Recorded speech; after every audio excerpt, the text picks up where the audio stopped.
Headphones just died? Alright, my headphones just died. Welcome to the Orange and the Brit. I'm Kai Taylor. I am the Brit, and joining me every week is my co-host, John Kachikian. He is the Orange. We are bringing you updates every week or so on your favorite Motor City sports. We're talking Wings, Pistons, Lions, and Tigers, as well as any breaking news in any sports. Today we got some Pistons free agency reactions, what we think of the Yzerman GM situation in Hockeytown, and our Week 1 breakdown of the Lions. Don't go anywhere. We got a great show coming up. The first order of business, at least for me, is the big free agency that the Pistons have had, and the problem of Malik Beasley and his contract and what he's been up to over the offseason. So last year for Detroit, he finished second in sixth man of the year voting, and he was really good. He was electric. Should have won it. Should have won behind the arc. Probably should have won it. Honestly, I mean, I think that the argument is that if the Pistons need to win a game, Malik Beasley is much more important than Peyton Pritchard is. Yeah, and Peyton Pritchard, he was a luxury for that team, but for the Pistons, Malik Beasley was the guy. Like, he was that sixth man. Yeah, he was our best shooter. Like, exactly. Flat out, regular season best shooter. He wasn't just a luxury for the Pistons to use. He was the guy they needed when big shots came around for the most part.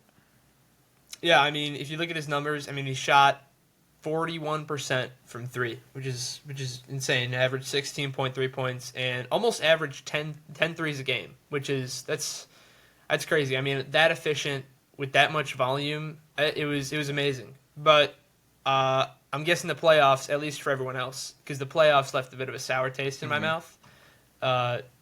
He wasn't good. He just would jack up these shots, and he just kept missing them. He was not the same Malik Beasley we saw in the regular season, that's for sure. Yeah, that was especially concerning when you look at it throughout the season, not just his shooting percentage, but he broke a franchise record in 3 points made in franchise history. So when you look at that through the regular season, you're expecting, obviously the playoffs are a whole different animal than just, even the toughest regular season game against, the Celtics or whatever top team there is.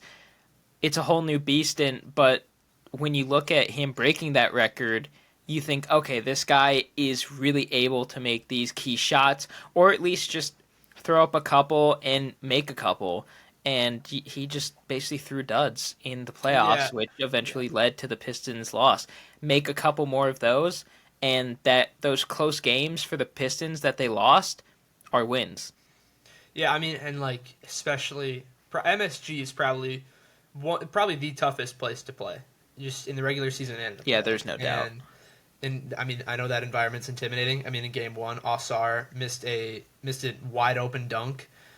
Which was just it's killer. It's just killer. That pressure, like you were saying, it's a whole different animal, whole different beast. But that final impression definitely kind of soured things a little bit. And in the offseason, we were expected to sign him to 3 years, $120 million or whatever. And now it's borderline $7 million? I mean, and the gambling stuff I can't imagine that has boosted his stock in any way. I can't imagine teams look at it and say, "Oh, now we really want him." I mean, it's obviously had to deteriorate his worth in some way, and so I think if we're looking to sign him, if he wants to stay in Detroit, I mean, I think it could be a valuable asset. I mean, he got us through a lot of games in the regular season, and hopefully via experience or some other way he can figure himself out in the playoffs. But go ahead. Oh, yeah, and especially within the contract talks at the end of the season, once the playoffs were over, the major discussion, especially online, was, okay, it's either going to be Dennis Schroeder or Malik Beasley, and then you end up with this whole scenario with the allegations and everything, and then you look at it as, okay, then we were probably going to look at signing him to that massive contract, but then we ended up kind of losing both. Apparently, there's still some interest from the Pistons right now that I saw, but you ended up kind of losing both in the offseason.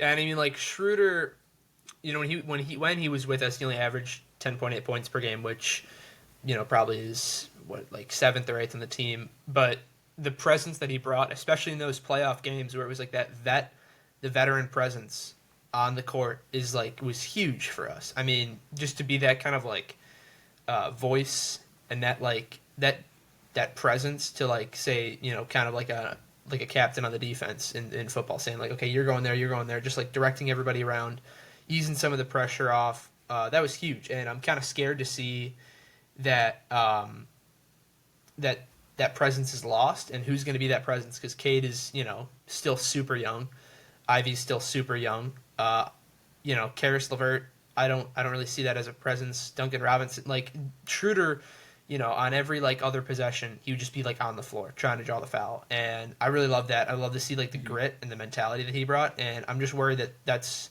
that aspect of it is going to sink from our game.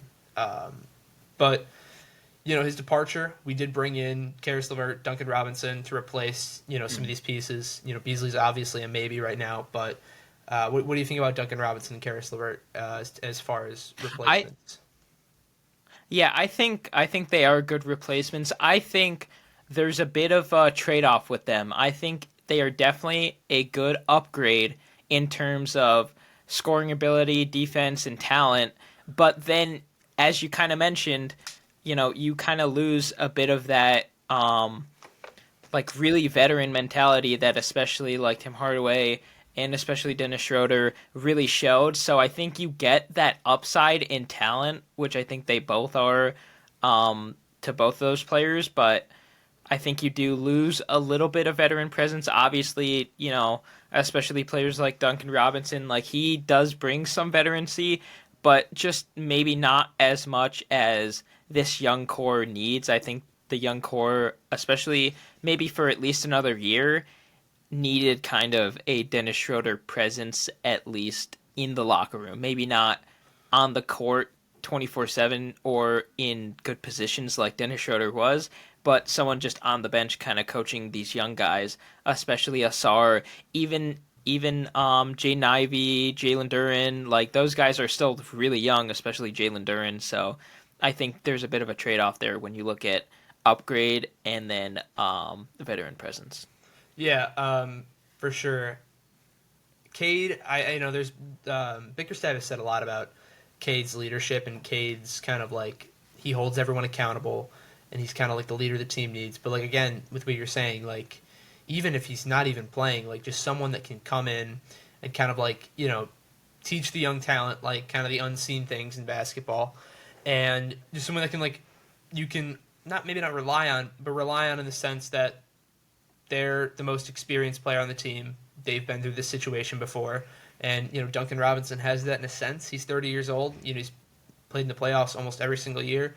He shot better than Malik last year, not by much, but he also had, his three-point attempted were significantly lower. Karis LeVert, not a big three-point shooter, but, again, that's another good role for him to have, though, in the team, where it's just, another player who's on the court. He knows what he's doing, who can get us a bucket in those crunch time scenarios. That there were a lot of those in MSG that we needed someone to just score a bucket, and we couldn't score. And so we needed someone like that who has that presence, who can get us a bucket in those high pressure scenarios. Because as good as Cade is, there weren't a lot of high pressure scenario buckets that we needed from him in that time.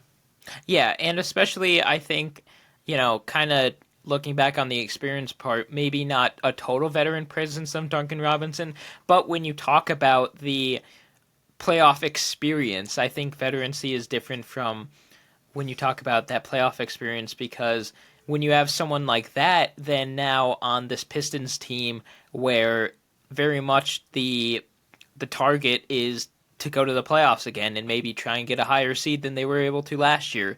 And I think with Duncan Robinson, you have someone where he's walked into some of these high-profile stadiums or been in these stadiums or arenas that have an absolute high intensity like MSG, and I think that's when you get that maybe less veterancy, but then more critical experience, especially in away playoff games. And especially someone I think when you talk about veterancy that we didn't really touch upon is you've just got to look at some other players that have been here for a while that need to step up a little more. Yeah, I mean you've got people like Tobias Harris who can he I know he's what 32, 33. Hmm. He can be that voice, but yeah, like you said, like he's good. He's not amazing. Like there'll be some nights where he'll like drop 28 and be like our lead scorer. Yeah, But and then go plus like minus and everything. 7 for like 2 assists. And then he'll go like 3 for 10 and like have 9 points and not like shoot the ball at all. I mean, so there is like a level of inconsistency there that I don't love to see. But again, like he hasn't really been like the same like when he was in Hmm. Philly. Like he's older now. How much can you really expect from him at this point? But the one almost addition that we got in free agency, not really addition, but he only played 30 games last year, and Jaden Ivey's might average 20 points a game next year. I mean, if you look at our free agency, once you've added him into the equation, like he's going to be back at full strength, hopefully, next season. And if you look at him in terms of the additions, I really think it's like almost an A plus on our end. Like maybe not an A plus, but it's definitely a high grade. I mean, you're bringing him back. You're bringing in replacements, maybe potentially like better player than Tim Hardaway Jr. and Karis LeVert. Um, and I honestly think Detroit's ceiling is potentially a 3 seed in this Eastern Conference because the Celtics probably aren't going to be competing after trading away a lot of the starting lineup and having Tatum out with an Achilles. Same thing with the Pacers. No Turner, no Halliburton for a lot of the season or all of the season. And then you've got the Knicks, who I think we can beat, the Bucks, who I think we can beat, and the Magic. Like I think we can really make a run in this conference and regular season and playoffs for that matter. Yeah, and a good thing is that Jaden Ivey's coming back. When you look at the Pistons' points per game, especially at the end of the season, he was still, I think, our number 2 or minimum number 3 points per game player, and he was out for more than half the season. I think getting him back is huge. I think, especially also getting Isaiah Stewart healthy, Big Beef Stew, I think getting him healthy back is super critical because honestly, this is something I've been telling people all off season. If the Pistons had a healthy team with Isaiah Stewart and Jaden Ivey, obviously you'd have a couple sacrifices in a couple of players, but I think they win the series against the Knicks with those two, especially when Isaiah Stewart was in that first game and trying to play. He was a very defensive presence, and then you have Jaden Ivey putting up major buckets and a great scorer. I think both of those combined in super close games gives you a winning formula to get through the Knicks and then move on. I mean, if you just look at it in the sense where what would be our record if we had what did he average? What would be our record last year if we had 17 more points per game on average? And like, could we have beaten the Bucks for the 4 seed? Like how much different would that could have been? And in a weaker Eastern Conference now, I mean, I think we're poised to make a little run in the regular season. But even with your point of beef stew in the playoffs, I mean, I, there's no telling what could have happened if he was healthy. Like I sincerely think if he was healthy, that we would have taken him to 7. We might have been able to win, but with a full healthy roster, if everyone just and I know this is a really big thing to ask, especially with Detroit sports, but if everyone could just stay healthy, like we could make quite the run. Yeah, is all I'm saying. With the additions we're bringing back, with the new guys we got. Yeah. Yeah. Yeah, I think when you look at that, I mean, this is kind of repeating what I said earlier, but when you look at those minor, or at least some sort of upgrade in the talent department for this new Pistons roster that's about to enter their next campaign, I think they push around the same win total, if not a handful of games more. I don't know if I'm pushing super highly on on a big jump in their win total, but I think you do look at it as some sort of an increase on their win total, and especially in their margin, especially point wise, when you now get back like their second or third top points per game player, and you put in that roster, and I think they make much more noise, especially putting on the map in amazing, even though close losses. They put up great showings against a good team in the Knicks. Yeah, and I overall just ecstatic to see what we can do this season in minutes.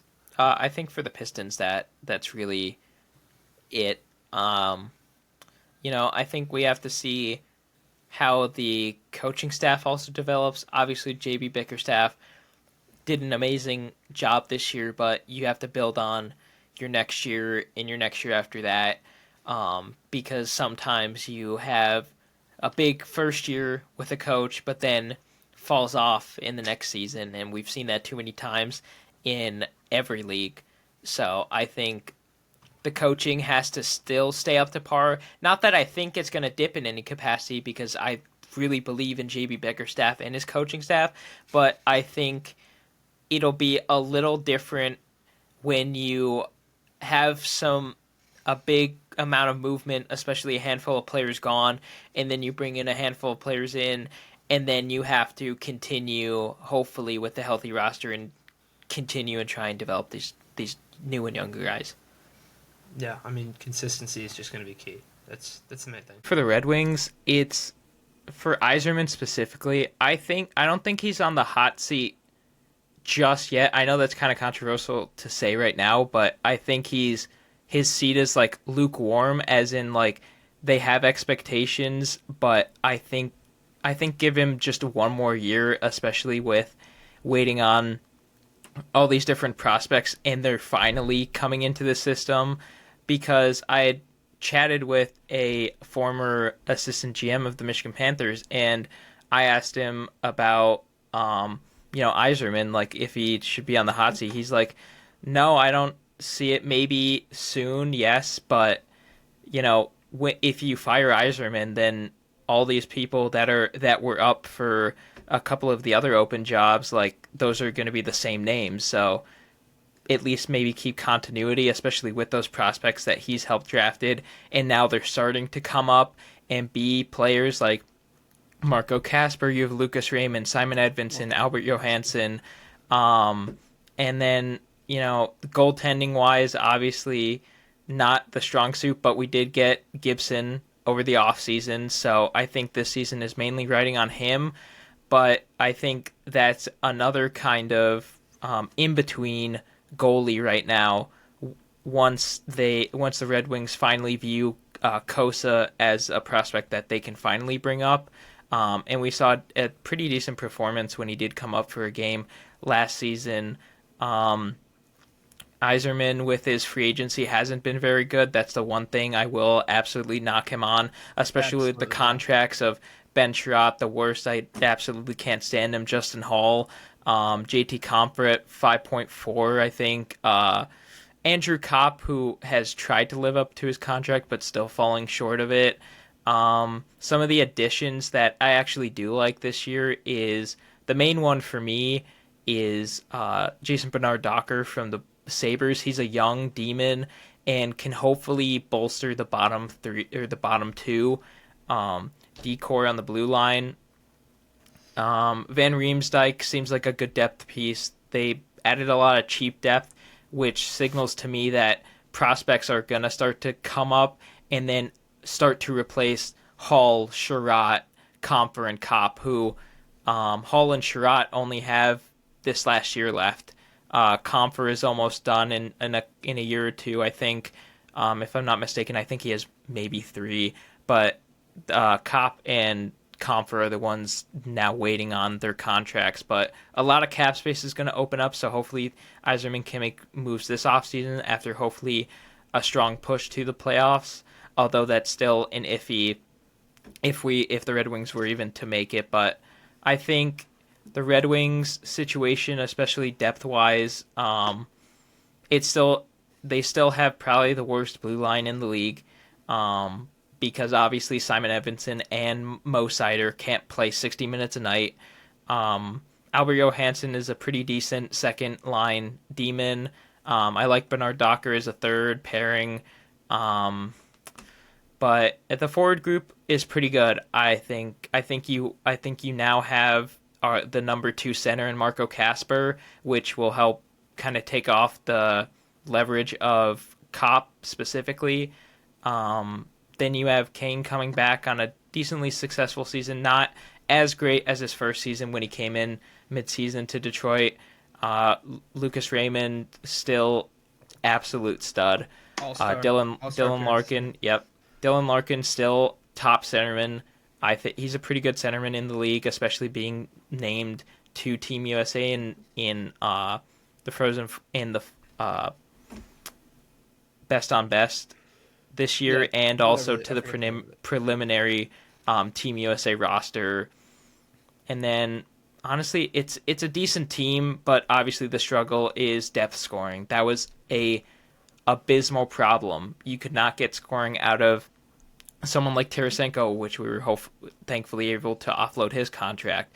You didn't get much scoring out of other players in the bottom six, and that was where it really just killed the Red Wings, and especially one of the worst penalty kills in NHL history. They were nearing one of the worst ever, and that's something that will definitely need to be addressed on special teams. But depth scoring, because you would get the early goals in the second period from DeBrincat, who famously had a huge streak of first period goals, and then you'd get some scoring out of the top players, but once you hit those third and fourth pairings, you didn't get enough. Yeah, and I want to circle back to that because a huge issue last year. I remember, when my grandpa and I used to watch these games, and he'd be like, every single time we would get a 1-goal lead, he's going to be like, well, that's going to be gone in 20 minutes, so say goodbye to that. And it was a huge issue, getting these goals early on, and then just either failing to score later in the match, or just even just giving up with Mrazek, just giving up 2 easy goals. There was one game the Canadiens, I remember, where he was just it was just terrible. We had I think a 1 or 2 goal lead, and it was just gone in 60 seconds. Nick Cage. And about the Gibson move, which I think was the most potent of all of the limited free agent moves that Yzerman made. I honestly think it's a good move. I think he's the best goalie we have right now. And I like that he can kind of bringing up the vet to kind of sit there while Kosa kind of can find his way a little in bringing him up.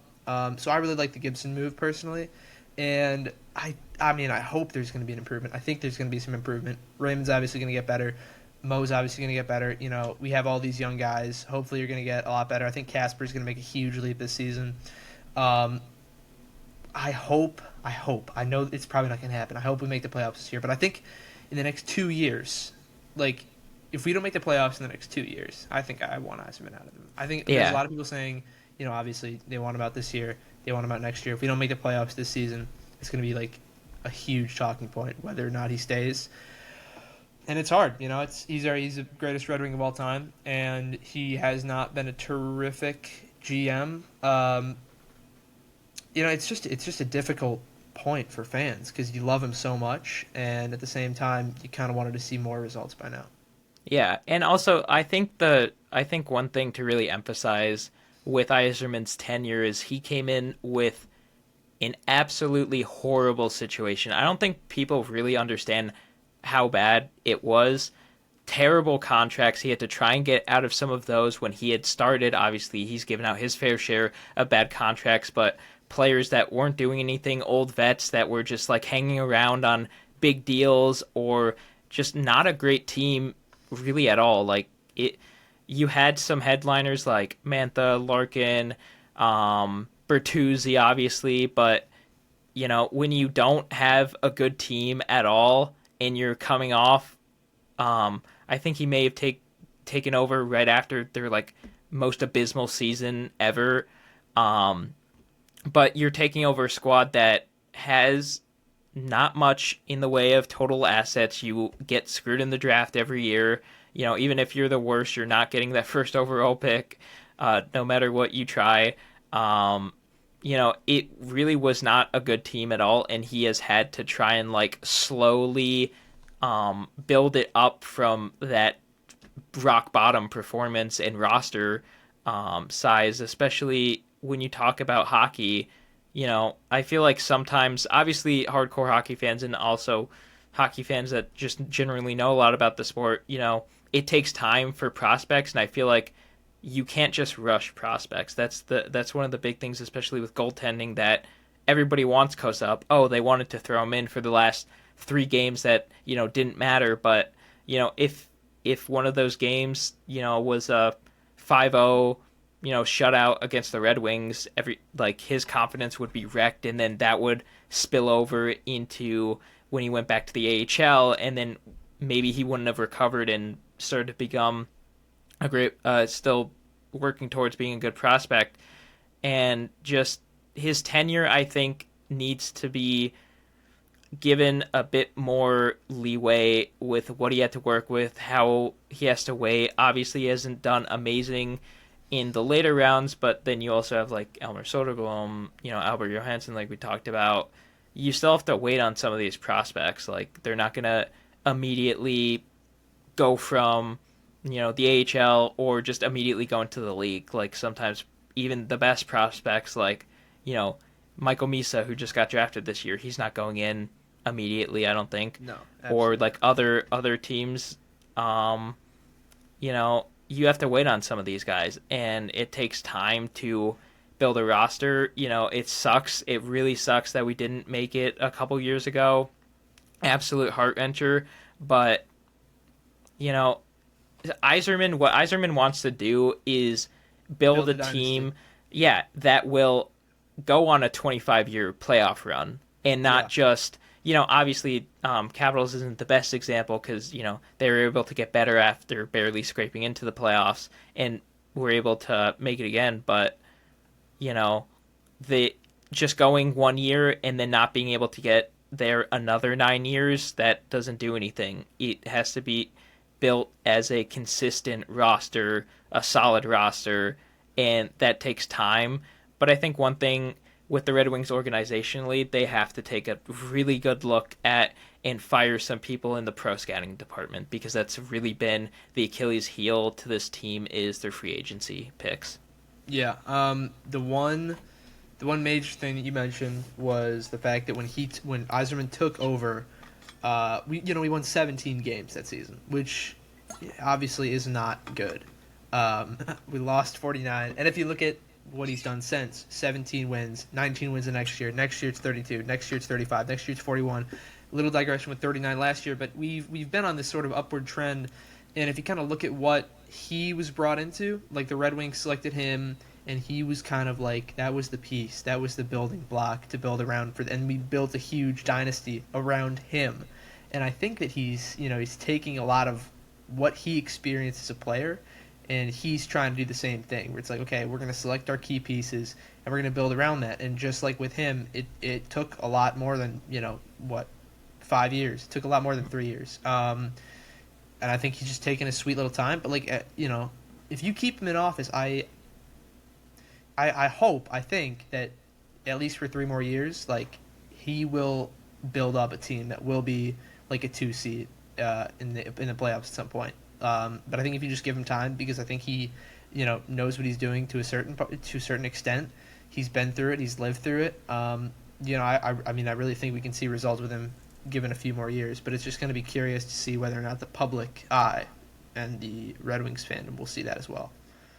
Yeah, and I think a big piece is when you look at his previous tenure at the Lightning, yes, he got let go and left, but the foundations of this Tampa Bay Lightning team that we see now, he helped try and lay that foundation during his tenure. So, and especially when I brought up the point of if you fire him now or in a year or two, you're going to be looking for different names that will hopefully do better, but then you might get another bad GM, and then you're stuck in the same spot as before. And also, when we look at the Red Wings team, last year they had to fire Derek Lalonde and then bring in the new coach. And so, when you have more of a full season um, under his belt and with the team and with these new players, then I think we'll see more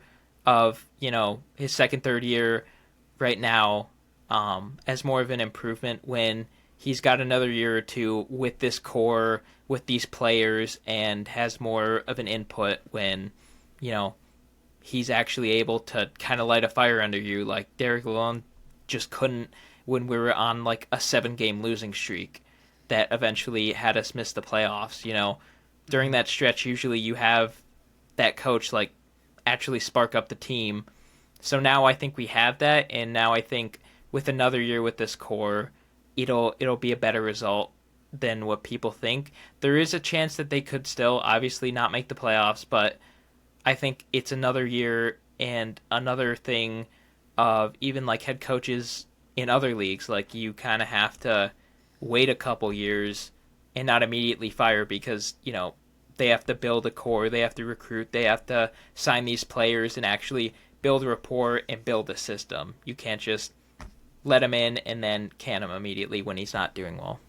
Yeah, and I completely agree with that. The McClellan move in general was a fantastic. I think the infamous March stretch in which the Red Wings kind of just like forget how to play hockey sometimes and lose a lot and then take us out of the playoff race, and now everyone's sad. I think we've seen that before, and I don't think it's all McClellan's fault, but I love what I've seen from him, and I think McClellan is the guy, and I hope I'm right on that, but I think McClellan's the guy from what I've seen, like the attitude, how he just like commands respect in the locker room and the players and stuff, and like he's the guy that's going to carry us. That's what I think. But if you look at, as far as playoff expectations for this year go, if you look at what we have to deal with in the East, it's pretty rough. Just fighting into that last spot with like the Canadians or the Senators or someone like that. Like those are teams that are probably much better than us. And so as far as playoffs here goes, I'm obviously going to have to see what the squad looks like with everyone kind of getting another year of experience. But, right now, I don't know. It doesn't look too good. We just have a lot of comp, and we don't have the type of, I think, kind of like depth and, overall talent, unfortunately, the other teams do. But, we're going to have to see what they look like. It's only September right now. But as of right now, the playoff, it looks a little thin. Our chances of getting in, but I guess we'll see in the end. There's only so much we can talk about without seeing any of these players play this year. So, yeah, and I think another key thing that even players like Larkin expressed is not a big splash, and I think that's something to really look at. And because just take a look at the Nashville Predators, they made basically as many splashes as you can, signing Stamkos and all these big player contracts to big deals and high expectations of going back to the playoffs with these big name free agents, and then boom, we're just going to be super good. They were a lottery team, a bad lottery team at that. So, obviously you want Yzerman to try and make a splash, but sometimes not making a move is a move because, the best move you can do. Right. Obviously we traded for Mrazek and then traded away Veleno and got someone else I can't Craig Jones, I think, at the deadline. That was an attempt to try and get a little more, bit more in goaltending, and he did play decent at times, but then other times not so great. And then, if he wanted to make a splash, he might not have been able to. Like in the offseason specifically, all the big name players were signed to their teams, to extensions, or traded before Yzerman could even get a foot in the door. Like he said he wanted to contact some of these players, but didn't even have the opportunity to. So when you talk about big splashes, obviously, first round picks aren't as highly coveted in the NHL as, NFL or, NBA, whatever. I think he could try and use, I mean, you saw him use the second round and other picks to acquire John Gibson, but it's kind of like the Lions. Like, you don't mortgage your future, which we'll get into later, but you don't just mortgage your future sometimes. All those picks, just yeah. just to get and then just to like fall short again. Then you spent your future assets. Obviously it carries risk reward. Sometimes it's worked, sometimes it hasn't. So you just kind of have to look at it like as calculated risk. He didn't make a move, but he calculated the pros and cons of making a big move, it not working out, and then him risking the future tenure or an availability to maybe get a player down the line with a pick he didn't trade. I mean, I think that's kind of it. I think we've touched on the main points, and I think it's a season to take a deep breath. We might not make the playoffs, but that's fine. But we also try and not want to, be stuck in that consistent mid where we're just there, but we're never good enough to move forward, but we're never, bad enough in a good sense to get a lottery pick, I guess. But, I think it's a theme of Detroit sports, unfortunately, over the last. Yeah, it's really just take a look at this, see what we're given. I think this offseason will actually be the bigger offseason than this year because there's probably going to be more names available, and also the Red Wings are going to have so much cap space and so many more positions available once some of these one-year deals and also big money deals like Hall and Sherrod specifically once they come off the books. Yeah, for sure. I'm excited to see what the future is going to hold for this team. All right, so Lions at Packers week 1, not ideal, not great. I think not even close. That I want the Detroit fandom to kind of relax. Calm down. I've seen a lot of people saying like it's over, the season's over. Fire Shepard, fire Morton. It's over. We're terrible. Goff's giraffe. We can't do anything. Calm down. We're gonna be fine. O-line. Yes, O-line did not look good. The O-line will take a minute. Also, we were going up against Parsons half the time and Rashawn Gary for a lot of the snaps. So the Packers have a good D-line. Packers blitzed early on. We kind of got thrown off by that, but we're gonna be fine. Like, the defense did not look good in the first half. They're not even fully healthy yet. Yeah, exactly. We're still missing a lot of people, and we still stepped it up in the second half. The offense, I was more not impressed with the coordinating. Morton's play calling was not particularly. I mean, again, we're coming from Ben Johnson, so we're a little spoiled in that realm. But we kind of relied a lot on Gibbs and Monty, and they were shutting us down a lot on that. And we just kept giving it to them, which there's some Campbell brash confidence in that. But still, there needs to be some adjustments that need to be made that weren't made in that game. Tesla had one of the best catches of the year. That was my favorite moment from the game. Yeah, we're gonna be fine. We lost 6 coaches. We have 2 new coordinators. It wasn't gonna be walk in the park for the first game. Okay, and we're gonna be fine. The O-line's gonna be fine. Goff's gonna be fine. We're gonna be fine. We got a hard schedule. Probably not gonna be as good as the record we had last year, but we're gonna be fine. Yeah, and I think looking at the game specifically, the interior O-line, we lost Zeitler, obviously, to free agency because, the new guys came in, especially Mahogany. Obviously, he didn't look great, but I think the big thing, we also lost Ragnow in the offseason, after huge the draft, loss. After free agency. That was a huge loss. And, one of the things is you never know how good you have it until it's gone, and that was with that O-line that we've had for the past couple years. But I think, obviously, it was mainly on the new guys. When you have a brand new interior, you have Glasgow at center now. He was back up last year, and guard in some slots a lot last year. But when you have 2 almost brand new, Mahogany did play a couple games last year in relief, and he looked good, but he didn't look great today because especially when we were at the goal line, almost got a safety, a free rusher literally came up the middle. Yeah. And I think that's something where it's not a player talent wise, it's more of scheme. I think it was Ratledge that didn't even look at his block. But that's something you can teach. That's something you can go in on Tuesday or Wednesday at film and then look at it, be like, hey, this is your assignment. Like, you should have been there. And obviously, even Panay didn't play great. He had one of the worst PFF grades of the game, which, you hate to see, especially when he went against Micah last year and did spectacularly, but then played terrible today. But again, you kind of look at how it is for the Bengals. Like, they always look like crap the Yeah, first first 2 weeks, 2 weeks. but then they go on a tear.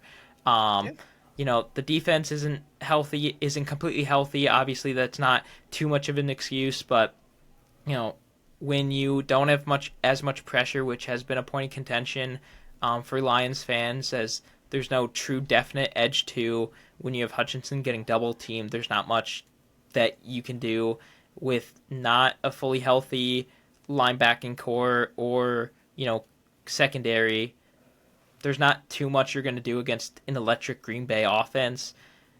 But it's more that I think this loss is more on the brand new, kind of everybody. New coordinators, new staff, new O line, new defense, like a reshaped defense.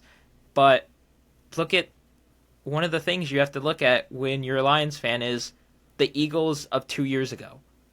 They lost a ton of coaches, they lost a ton of players, they lost talent, and they didn't look great. They got blown out in the wild card against the Buccaneers, and then they did well in the offseason, like the Lions have still done so far, and then they just won the Super Bowl. Obviously, that's not an indication that we're going to win it next year, hopefully, maybe, prayers, but, you look at that team, they weren't as good as they were the prior year. Mm-hmm. Look what happened. Like, you have to give it a sec, and Yeah. this new coaching and new line play and new stuff is going to take a minute. It's one loss. Obviously, it's not great to a division rival, especially Green Bay, who's now the front runner for the NFC North. But you just kind of have to take it game by game and look for improvement. And that's where I think we're going to see in the next few weeks. It's just it'll be fine. Well, it's just going to take a while. It might take till week 13 to get fully comfortable. But once you get fully comfortable, that'll translate into next season, and then you make another jump. Yeah, and I mean, again, what were you saying about the first 2 weeks? Like, all of our starters have not played football in an actual game since January. Like, it's almost an extension of the preseason in that sense. Like, the first 2 weeks are adjustment weeks. Bengals went 0-2 last year, like, had the best offense in the NFL. Ravens went 0-2 last year, almost made it to the AFC Championship. I mean, it's not normal for teams to have bad week ones just because this is the first football in like half a year, and it's a big jump, especially for a team that has 6 new coaches and 2 new coordinators. Like, it's probably going to be more of a adjustment for us than other teams because of all the new people we have in our system. But yeah, like we said, once we get comfortable, once we get everything like settled down, we could be a real wrecking ball in the playoffs as like a wild card potentially, or even as a division champ. Yeah, and I think when people dissect this game, the coordinating was not great from John Morton.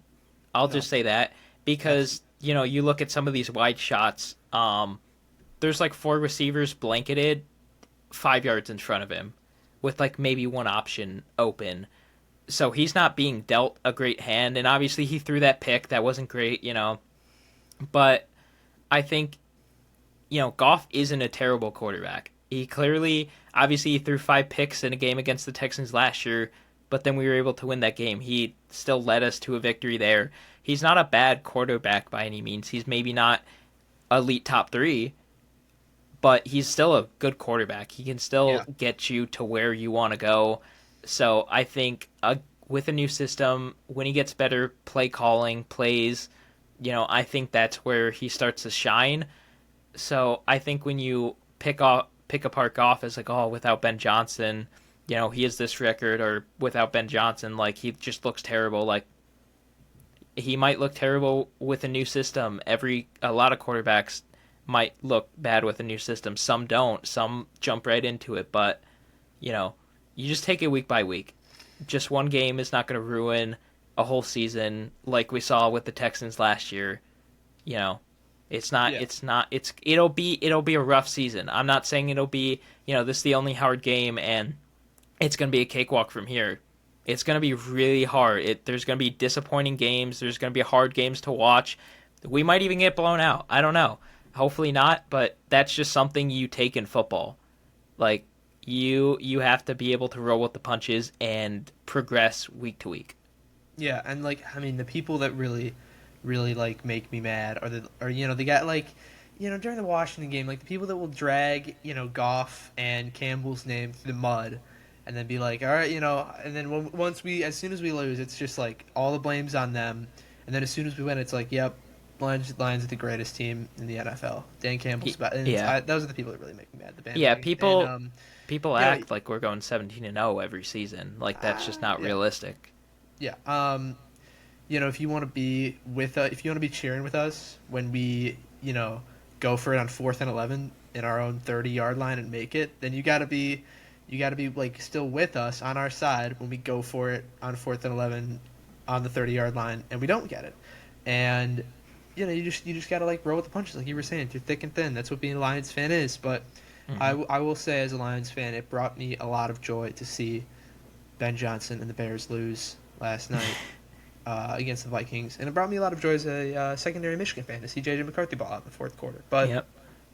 the loss of Ben Johnson, it's not the end of the world. We're not a poverty team without him. I'll tell you who is a poverty team with him is the Bears, and I can't wait to play them in week 2. I think Gibbs is going to go off. I think it's just going to be. I think it's going to be a good game, and I think we're going to beat them at home. And I can't wait. I can't wait to beat Ben Johnson. That's going to be real. Yeah. Yeah. And it'll be a tough match, but I think we can do it. I think we can start 1-1. I think that this week of film and training is going to really improve. I think you're going to see a jump, especially with the new guys. Like, when you look at the film with Ratledge and Mahogany, even with Glasgow, like, you show them, you can clearly see where they absolutely messed up and where they need to get better. So I think this teaching moment is going to help for the next week and weeks to come. So you just have to let players get better. They're not going to always be instant Hall of Fame guards like Quentin Nelson. They're not going to be, even with Penei Sewell, like he didn't play well this game. I'm just going to say that straight up. He didn't. Obviously, you saw that. No, You saw him get I beat, agree. which is No. uncharacteristic of him, but he'll bounce back. Like, players bounce back, and especially with Gibbs and Montgomery, once you see that O-line improve a bit, with him, you'll get a lot more, carries. You're going to get a better run game, which obviously the run game really helps just elevate the offense, and I think that's another thing of when you look at the play calling. Again, we're beating a dead horse here. The play calling was not good, but sometimes when you're limited in options, like we just could not get the ground game going. So when you have passes or pass sets that, try and rely on it, or just have to pass the ball more because we're losing, or that we can't rely on the run, then it's way easier to stop and just blanket coverage when you only have to rush 4 or 5 and then still get the same result with coverage.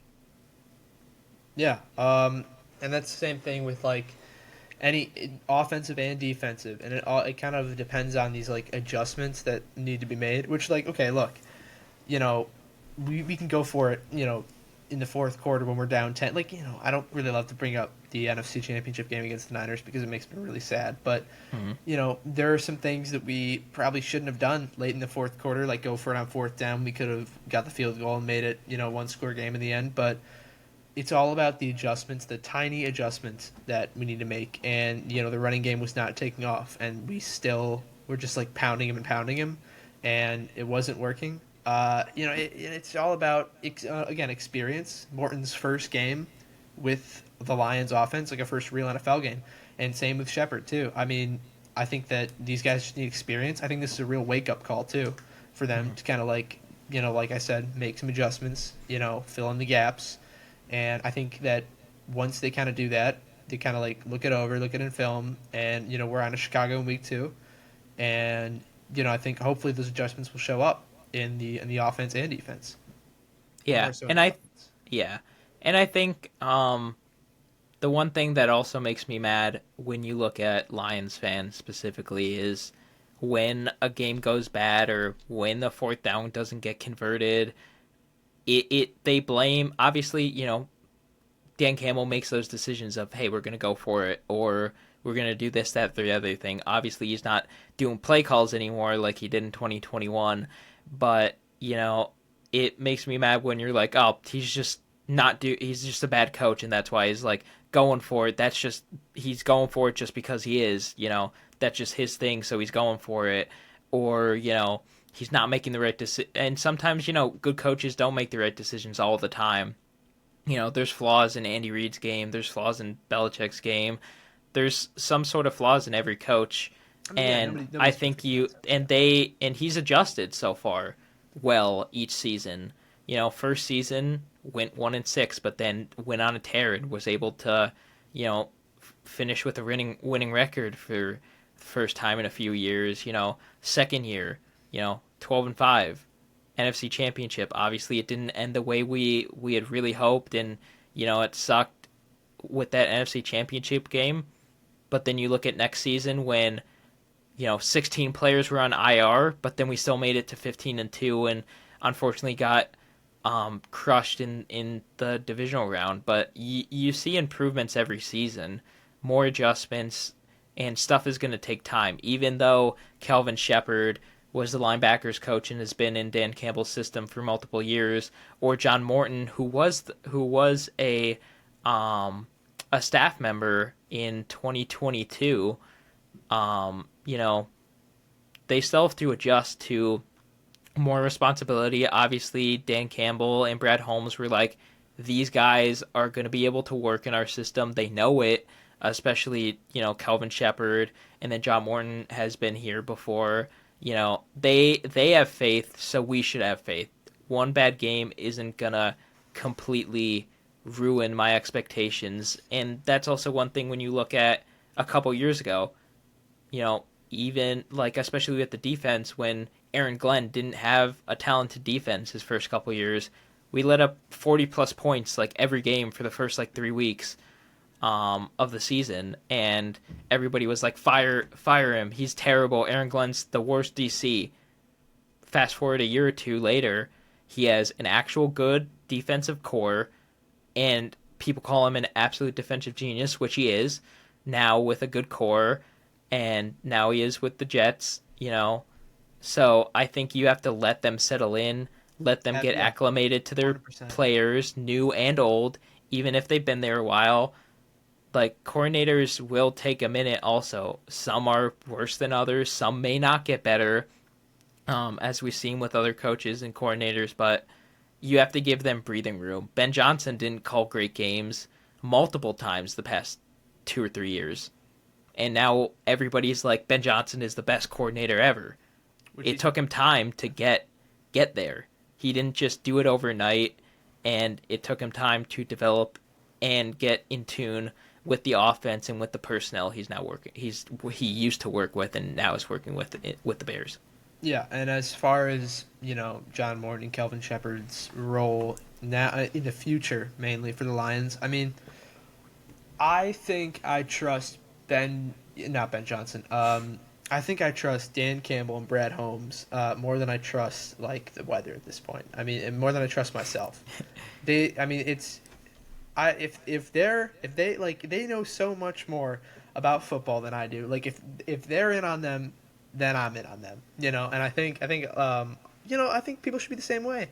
I mean, these people who are like, fire Morton. He's like, it's shut up. Like, if they think it's cool, then it's cool. That, like, we haven't had a solid GM in like the Lions football. I mean, since I don't know when. Like, gone are the Yeah, days, of William Clayford and of Matt Millen and of Matt Patricia. These are the guys that are going to carry us to the promised land. And if they think that these two are good coordinators and that they'll morph into something, then they're right. They're right. That's my Yeah. stance on it. I think I And want to push him obviously, there. you might have some whiffs here or there. Like if you look No, at the there's gonna draft, like like everyone. there's There's going gonna to be some be hiccups. Yeah. players that you're going to miss on. You're not going to hit on every player. You're not going to hit on every coordinator. You're not going to hit on every staff member. But I think with their process of trying to choose the best players, and trying to choose the best staff members, they have to have people that fit their identity of what they want the Lions to be. And if, someone could be an amazing coordinator, but not work in the Lions system or the Lions culture, and then, I trust that, it's not going to work with them then, because you look at, it pains me to even keep talking about him, but Matt Patricia, he wanted to come in and basically put the Patriots into the Lions. That clearly was just not going to work at all. And you saw that, obviously. Players absolutely irate, bad seasons, bad picks. Bob Quinn did an awful job for the most part, except for, Ragnow and a couple other players. But, I think you really have to look at it as, have we gotten better? Has there been mistakes, but they've improved and done their best to choose the right players in the draft, the right coordinators, the right staff members, and they've shown that they can do that. You're not going to hit, obviously, I'm beating a dead horse here, but not going to hit on everything, and there's going to be mistakes, but these two are a duo that have been through the absolute thick of it at the Lions and even before, in both their tenures in different spots. And I think you have to have faith. I think you have to calm down. It sucks to lose. It sucks to lose badly. And obviously, we've had it good for the past couple years, but, it's not all sunshine and rainbows. You're going to go through the mud. You're going to get stuck. You're going to have to get yourself out. But they know how to get us out. They know, and it might take a while. It might take a bit. It might take a few weeks. It might take till like week 11, like I said, or week 17. I don't know. But once it clicks, and that's what we saw the past couple years. Once it's really gotten to it, once we got to like week 7 or 8 of 2022, boom, it clicked. Then we kept improving. We didn't stop. But you just have to keep the faith. And obviously, I want to say, oh, I would have picked this player. I would have, not traded up for this one. I would have picked, this person as my coordinator, or promoted this guy. I could say a million different things, but I don't know what it's like to coach. I don't know, as much as I love football and think I know a lot about football, these guys know 1,000 times more and then some. Like, it's just, you just gotta chill and let them work. I get what you're saying. I mean, the bottom line is that these guys know what they're doing. They've proved that, and you just got to trust the process. We're gonna be fine. We're gonna win. We're gonna win week 2. I'm predicting it. I'm not predicting it. I'm foreseeing it. We're gonna win week 2 against Ben Johnson, and we got to calm down about everything. We're gonna be fine. Thank you for listening to this week's episode of Orange and the Brit. Next week we got week 2 reactions and some Tigers talk. We'll talk to you next week.